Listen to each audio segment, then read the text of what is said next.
Welcome to In Tune with Reality, the stories behind the music. Episode 4, the Morgante Violin Concerto, dedicated to Samuel Vargas.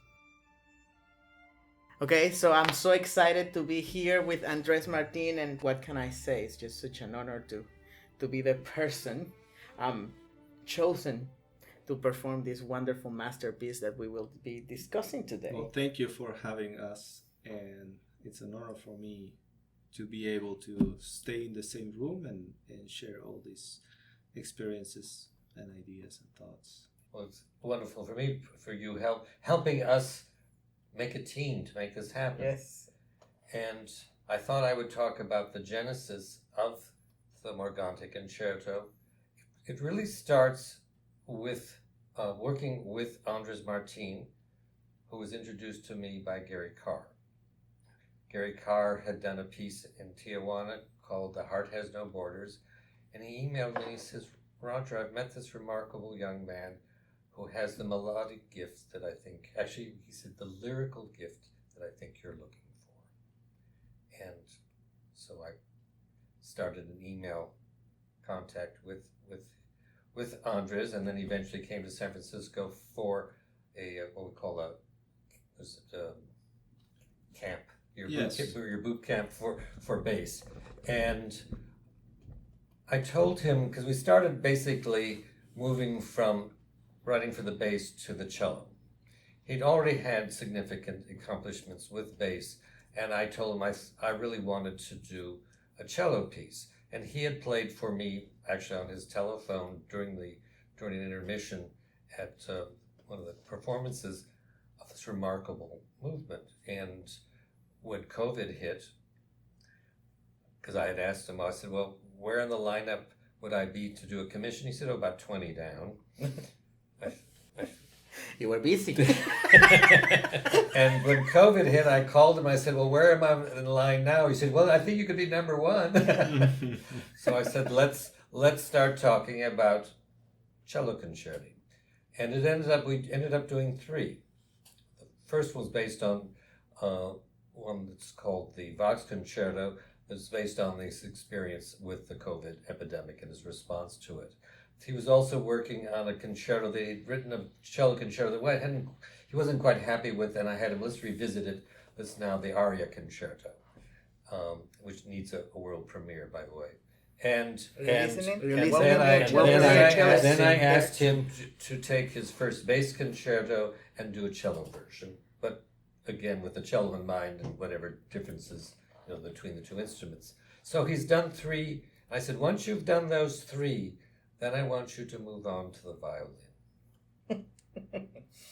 And I said, this way you have a body of work for both the bass and the cello, because once you do the violin concerto and you get discovered, you're going to be ready to say, when people ask you, what else do you have? Well, there's 3 of this and 3 of that. Because I said, when you do the violin, things will change. And so when we started to basically start talking about doing the violin concerto, I talked to Michael Morgan, and I said, who actually had told me, he said, Roger, after your years of nudging me to have Andres Martin perform, we're going to be doing his first bass concerto. I said, well, I'd love to do a Zoom, because let's talk about the next piece, which I want to commission a violin concerto with him. And so we started a discussion. We had a Zoom meeting, and then a young man who had won the 2021 Sphinx Award, Andres said, this young man is looking for somebody who is interested in sponsoring melody-friendly music. I said, that's me. Because my concerto initiative is all about the return of melody.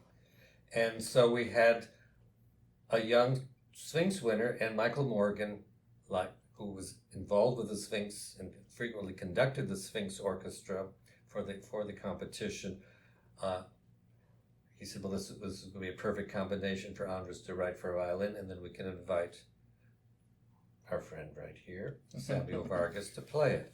So our discussion was to that point of then moving on to actually we had a Zoom then with you and Michael Morgan about talking about doing this. Mm-hmm. And then I then later had another Zoom with Michael Morgan to confirm all these projects. And then unfortunately he died from a kidney transplant.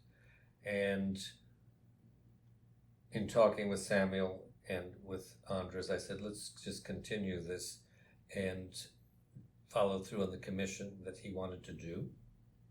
And it involves all of us, I as person to be the sponsor, you as the composer, and you as the soloist. And I said, but now I'd like to call it the Morgante Concerto, because Morgante is a mythical Italian giant. And Michael Morgan was a giant in terms of Bay Area music. So then it really moves into the hands of Andres of how he was going to approach the music, and I think it's time for him to talk. Absolutely. What can I say? Everything. Well, as I was telling you earlier today, this feels like a huge accomplishment in many ways. I spent more than 2 years working on this thing, and many things happened in the middle, many life changes, and it was a very big learning curve in many personal, emotional, and musical ways. And the actual work started to shape itself after I actively decided to know more about Michael.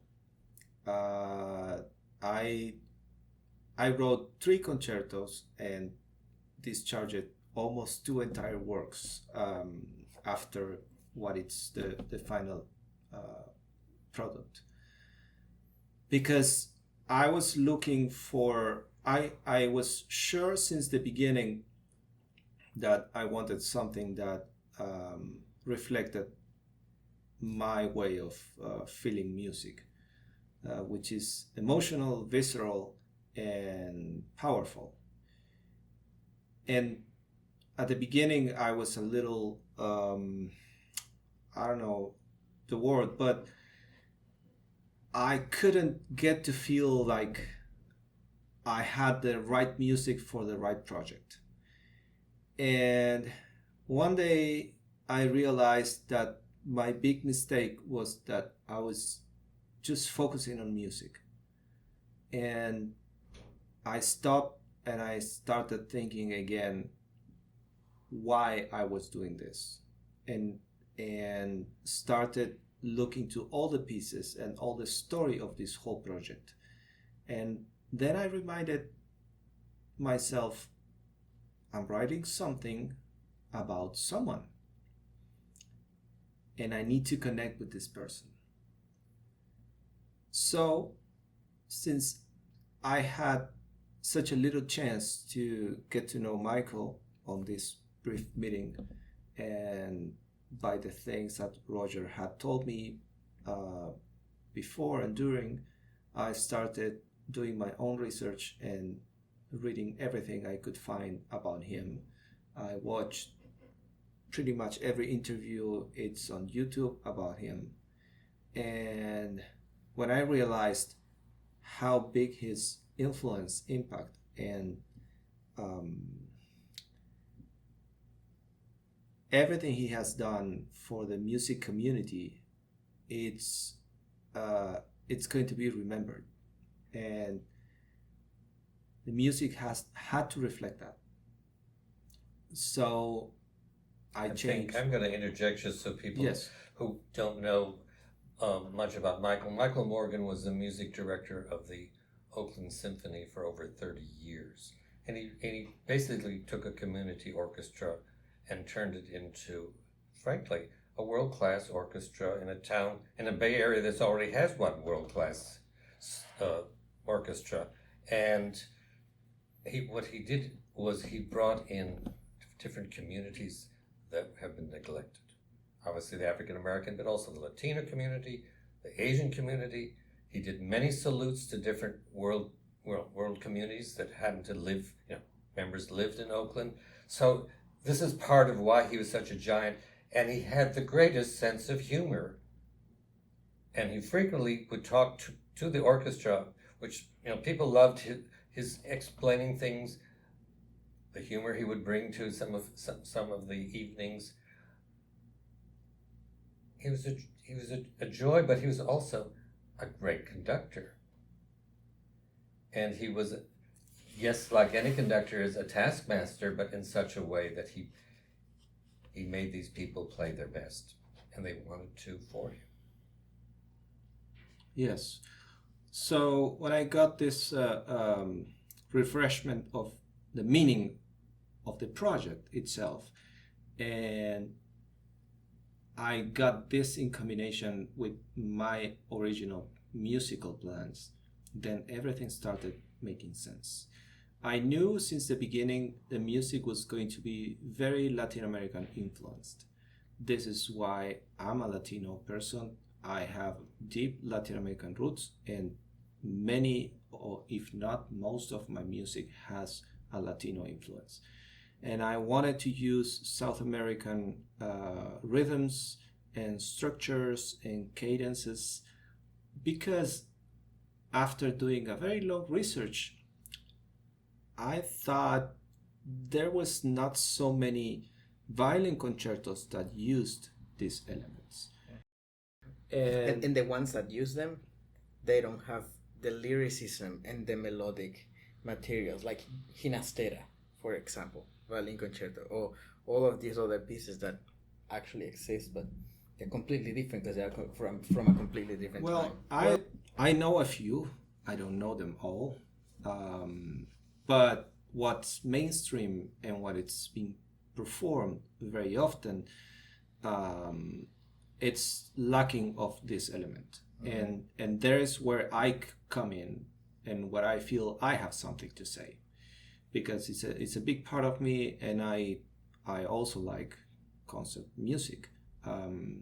Anyway, so actually I had a big struggle at the beginning because, and this you don't know, when I was a kid and I was starting to learn double bass, and I was very hooked into the solo playing of the double bass. My first recording actually was Gary Gar's, and since I've heard him, he marked my life forever. But my second recording was an Isaac Perlman triple CD with all the great violin concertos. And my father told me, he came and gave this record to me and said, you should listen to this guy and start thinking like him on his phrasing and his musicianship. So I heard this record so many times during so many years. So basically I grew up with the great violin concertos. Some of them, I know them by memory, even before writing these concertos. So I wanted something that was big as that, and bring me that feeling of the instrument and the phrasing and the musicianship, but with my elements and with your own personality. And the elements I crave in the classical music repertoire sometimes. So at the beginning, it was not easy to find the right balance, because the first one I knew I wanted a tango, but there are many things that don't fit in marinating these two worlds. But I'm pretty happy with the result. The second movement, so the first movement, I wanted that to be a tango, but I also wanted to reflect Michael's power and what I'll say the strength of his personality in overcoming all the obstacles he had overcome during his career, and building a community from scratch, because I know about that too.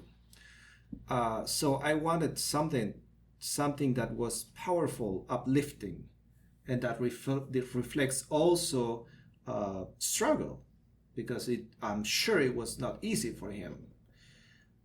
The second movement is obviously it's about death, and it's about sweetness, it's about peace, and it's also all three movements have some sort of um, big drama element. This is because we are Latinos. Oh, we'll leave off drama. You know, I'm just discovering that.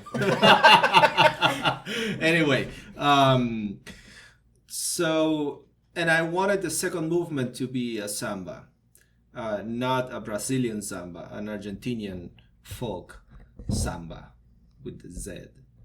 And the third movement, it's pure energy and pure light. And I also wanted that. I wanted the feeling of flying over everything, because that's the legacy. Is that the feeling that we have to continue, we have to keep remembering and following the path of the people who inspires, because it's needed. There's a lot of people who can follow, there's a lot of people who can help, but there's not many people who can lead. And those people, when we have them in our communities, we need to treasure them and support them. And I wanted that feeling.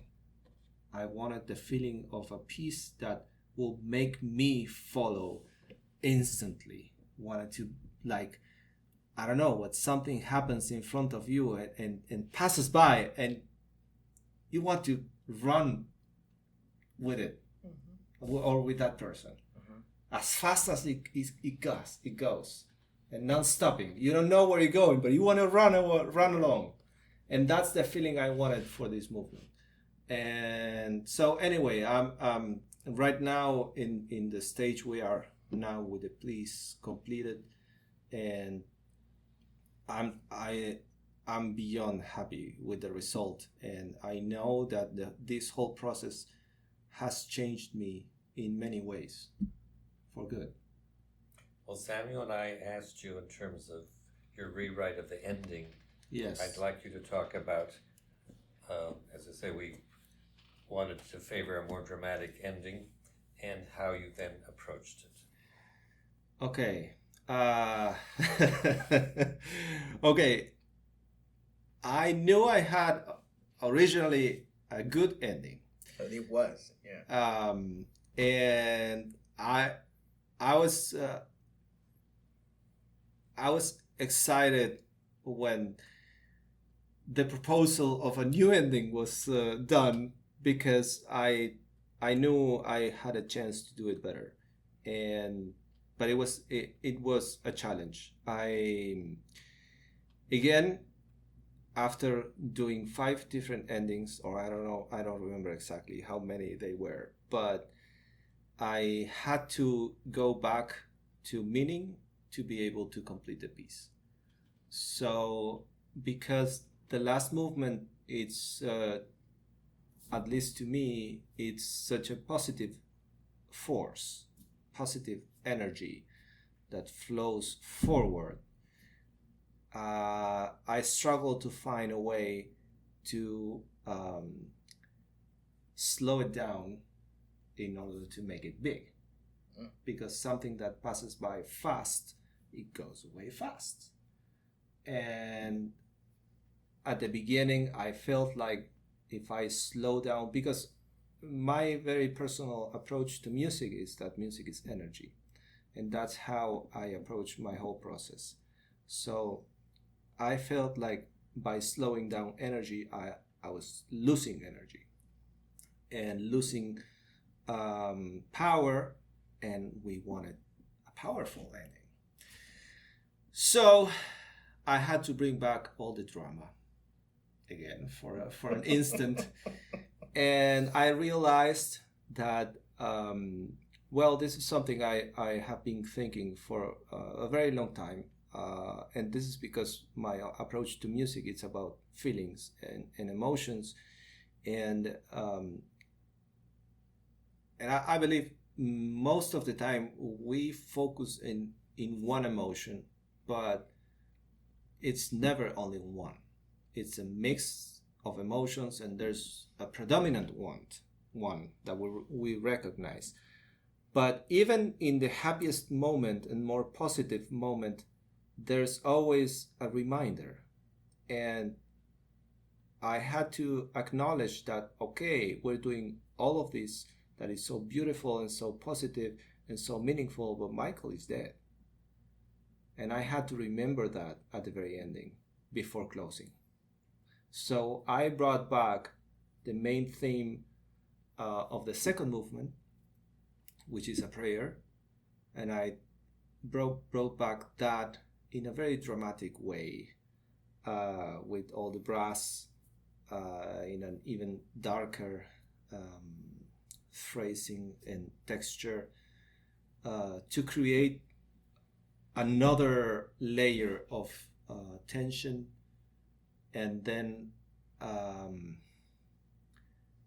and at the very end, I brought back one of my favorite themes of the third movement in a very naive chorale, if you want, with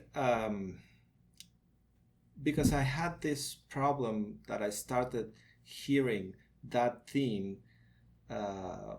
with the same orchestration and texture than the ending of the Firebird. And I thought, I don't have to steal from Stravinsky. This is not good.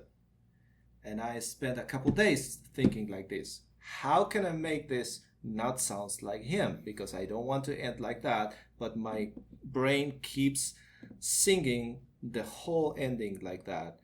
And suddenly I realized that is a way of bringing him back. So if anyone in the audience, by hearing this very ending, thinks Firebird, then I succeed. And that's how it ended up. It's very simple and nothing complex. But I think it closes up a very beautiful and respectful homage, and leaves everyone with an uplifting feeling. Well, a firebird is a phoenix, and the phoenix is a resurrection. Okay. Exactly. Rebirth from the ashes. Yeah. Yeah. Thank you, sir. Thank you, sir. Thank you. Thank you. Well, now I have a question. Why me? Because you spoke up.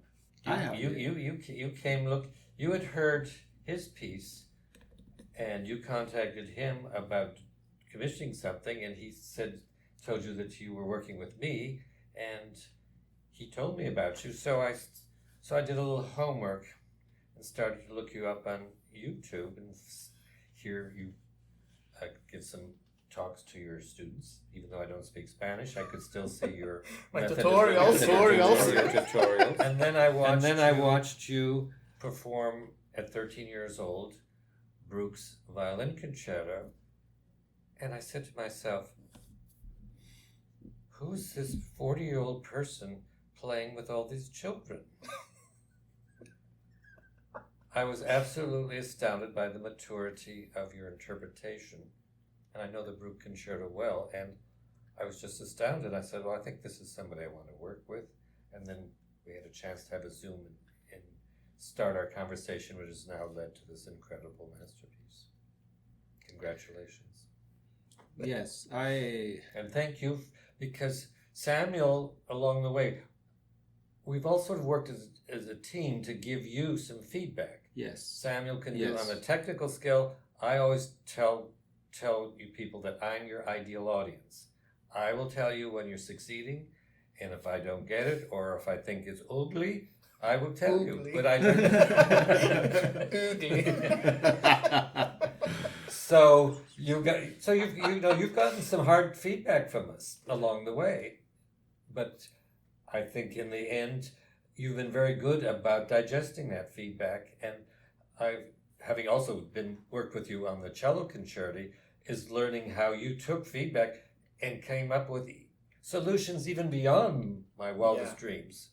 So you took it. You know how to take a challenge and improve on it. And I think that that's a great skill. Yeah, I think the magic of it is also that this teamwork is so based in admiration and in the pursuit of a common goal. So we are not trying to overstep into anyone's role, and that's what makes it so special. Exactly. And then when you understand what your job is, it just becomes this powerful force. I see it like a tornado spinning over the same center, because it's like we are just adding things that makes it even better. And Andres is just so mesmerizing and so great that just hearing something, okay, let's see what we can do. And then he loves, how do you call it when we were choosing, okay, I will take one note, but you keep the other one. How are you telling me this afternoon? What? When we, like, can we take these double stops? And you were like, maybe. Let's negotiate.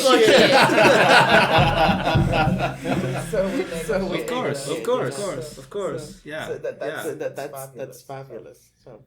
Well, I feel like I'm the happiest, but I hope I'm not. But I'm really happy with all of this, and to me, it's always a matter of it's a matter of learning, and every fail and everything that doesn't work is just a chance to make it better, and that's why it's worth to surround with people who you resonate and you admire and trust, because there's no way to lose. Well, art is much about connecting not only with things in yourself, but then sharing that communication and that connecting with other people. What happens with us, which I think is important for your listeners to know, is we're the first connections. And then this now, in other words, we've each, you haven't been creating in a vacuum. You've been getting feedback from us, and now we have the product of these connections, and now you're going to make the next round of connections with the audience that's out there, who I can't wait for them to hear this. Yes, and the beauty is that at this point, it's like we're ready to share, and I think that what we have is very valuable and beautiful, and it's worth all the effort of all of us and all the patience and the hard work still. And it, I mean, I remember a month ago when I finally got the theme I was looking for, the first movement, and I started going back in files because I wanted to know what I started with. And I discovered the first file was more than 2 years before that time, and I couldn't believe. Then I discovered on the first file there was the same idea. I was still working. I thought it was new. But anyway, it's such a, I don't know, it's such a incredible journey, and I'm pretty sure we are not the same people that started 2 years ago. When you asked me why about you, Sam, I just had a hunch. I resonated the couple times we talked, and I thought I knew for this project I was going to need someone who was transparent, honest like Roger, with knowledge, and also who was sensitive and who liked my music, because otherwise I will have to explain a lot of things, and this way neither of us has to explain anything, just be. It's like today in that moment in Decadenza, you started playing, and then I just started playing like I do, I just let the emotion. He goes, yes, Exactly. yes. It's like we didn't have to say anything else, and then that's so reaffirming. It's Exactly. like you feel so okay. This is it's good, and it can even be better. And then it comes, then the technicalities and stuff, but the essence of it is just there. And I tell him, like, I've heard the MIDI probably a zillion times, and I still get moved and I get goosebumps and everything. And it's not because, oh, the violin concerto is dedicated to me. No, no, no. It's because of the music that is there. And I have had the privilege of sharing these little things with my students, with colleagues, with my professors and everything, and they're all mesmerized. They all want to hear more. They're all so. It's this change of events caused by the power of this music, and I think that that's so powerful because we are And communicators. this is mainly this is a very personal belief, but I think it's mainly because we are not creating out of ego. You're not asking me to write or use the techniques where you are the most proficient at. Neither is me, or neither is Actually, you Roger. have Asking to me- challenge me to go beyond my capabilities. That's And I think the exciting. beauty of it. And Fascinating. that's what I'm telling. This is transforming us in the process, because everything is being built around exploring and around trying to find the right pieces. Yeah. And then we will all have to change and evolve in order to bring it to the world in the best possible shape. But now it's alive. Yeah. Well, this is where you say the word shape. This is what I call, in terms of what I saw, first I found in you, but then meeting you, is what I call people with a real commitment and real passion. But passion is a very general term. Our point here is these are people with passions that are focused. And we're also bringing to the passion response to challenges. Okay, all of you are incredibly talented, but still, we're going to take that talent and still continue the challenge because we like to grow, and we continue to grow through all of this. And Samuel's next because he's the one who's going to take it out into the world. Exactly. And I think that also the discipline of what we do is just Well, as so I've told you, mesmerizing. talent is common. Discipline is rare. It takes considerable, and I really want your students to know this. Discipline is so important. And there's many times we just have to make those growth jumps. And a growth jump is so exciting, as we all know, but you have to go through the practice. And then when those growth jumps happen, and sometimes they take a while, and sometimes, but you know when it happens. And then you look forward to the next one. Yes. And when you start to know that it does happen, you find that commitment to a career. Yeah, that's what we were talking earlier, and I was telling you, and you were asking me about how many versions or files I have. And I mean, what ends up being the actual work is at least less than 10% of what I wrote. Exactly, yeah. And that other 90% in many ways is music that I hate, or music that is just not for this project. And so that means that it took me 2 years to do this, maybe I could have done it in 2 months. But it wouldn't be what it is. Exactly. I had to fail 90% of the time until I actually found what I was looking for. And that part nobody knows. Yes, well, this is the thing about art, both in music and I as a visual artist, is to do something wonderful and do it in such a way that it looks like it was just so easy to do when we all know it's not. Yeah, I see the concerto and I'm playing it, I'm doing all these things, and I go like, this looks like it was written yesterday. It's so fabulous. It's so just like someone came and did and then it happens, but actually no, like and there is so much effort and frustration also, because I'm sure that you were not happy all the time and satisfied and everything, because that's how I feel. First time he sent me the first cadenza, I was like, why can I not play this?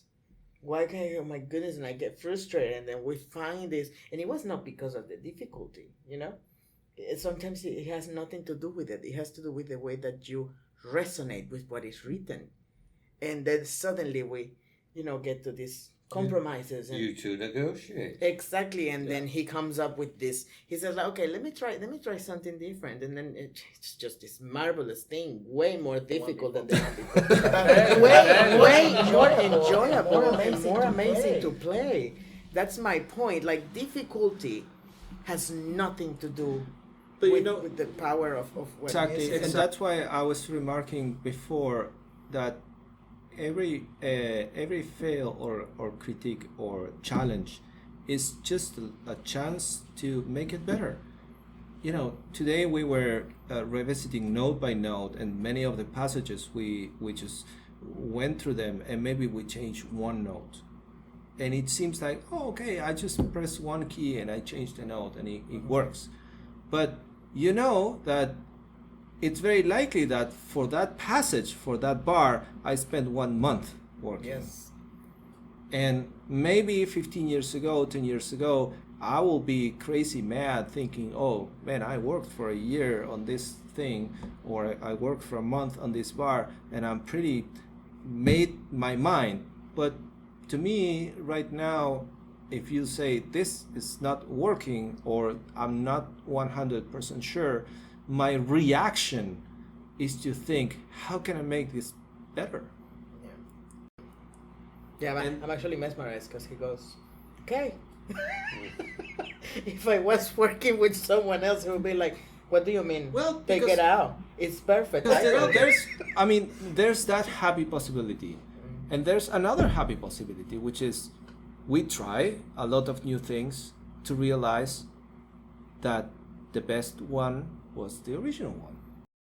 Yes. And perhaps- and how many times we came back to the You first circle one. Exactly. something, very true, Exactly. and I've found it in my own work as well, but frequently I will circle back, I'll go back and I look at something, it was actually better at the beginning. Yeah. I may still want to make a few changes, but I can still see, and then other times, it's bad. But someone may think, okay, that seems like a giant waste of time. No. But all that time you invest to circle around all the other possibilities that you have to realize the original one So we was call it the an good one. informed decision. Exactly. Informed decision. Exactly, because now you are sure this was the best. So that's why I actually appreciate and treasure every challenge, because it gives me a chance to make it better or to be even more sure about what I did. Well, I often tell others, don't throw things away. Because Of course. sometimes you may find you need to go back. Yes. The problem is that when I have like 50 different files of that piece and not remembering which one was the last or the good one. But I think that it's just mesmerizing because we are listening and we have an idea of how it goes. We have the MIDI, the computer software is doing everything for us. And then suddenly you actually hear the violin. You hear a human being playing what is there, and it changes your life. Like you have no idea how many times I have just pictured myself playing it and how different it sounds. And I just can't stop thinking, how was this process 200 years ago, or like 100 years ago, where these software notation systems did not exist, and then you have to write something by handwriting. Like, how did you hear it? How did you? I don't know, because I didn't live We are that not- experience, of course. But at some point, it's better because, I mean, it's better because people had to trust the composer. Yes. Because for me, you have to imagine that every time I send an audio file to any of you, and I know how much is lost and how much is very bad translated in my intentions, it's like, oh my God, I really want to send and share this, but I know it's not going to make justice. It's now I know it's not reflecting what I did or what I want. Well, that passage in the cadenza of the third movement, You know, I played that for Professor Sawyer Schwartz, and we were talking about how to make it a little bit more compact for the hand, for this, also for future generations that want to play, that will play this concerto, and all of this, you know, pedagogical reasons and all of that. And then we were basing our suggestions based on what we heard from the MIDI. And then I come here, and then he starts explaining me how he sees and hears the cadenza, and how these high changes of intervals and everything play a role in what is written, which you can actually not hear in the MIDI. Because the MIDI is literally like, tan, tan, tan, it's like a roller coaster. It doesn't stop. And then finally I go like, we are not changing anything. Because now everything makes perfect sense. So when and this, I'm going to be very happy when I share this with Professor Schwartz, because he's all about this. He's all about the fact that music can boost the technique instead of the opposite. Like, you need technique to be musical. Yes, of course you need technique to be able to deliver a musical idea, but music can make technique easier. And today was an example of it. Because as soon as you told me what the musical idea was, the technique just responded, because the foundations of everything we are doing, the fundamentals, are the musical intention. And then suddenly this cadenza turns into this extraordinary, you know, So I think motor. So what I think we should be doing for our next podcast is actually showing examples of you playing different sections with the MIDI, but then you playing it with the violin, so people can now hear. Oh, that would be great. That would be Sure. very informative and pedagogical, Sure. also for Yeah. composers and people. Also, Because I've been listening to you two work together, and tonight you played sections, and suddenly the magic of having you play it as opposed to just The machine, yeah. tinny MIDI, and it's very exciting. And I think this is something that'd be exciting for other people to hear. absolutely. So I'm sure. for a future podcast, so come back for more. Absolutely. Yeah, so thank you so much for sharing with me, and for having this moment where we could talk about the Morgante Concerto and the genesis of this violin piece. And well, I'm so grateful. Thanks to you, Thank Sam. you. It's Thank a treasure to be here. And like Roger said 5 seconds ago, come back because there will be more.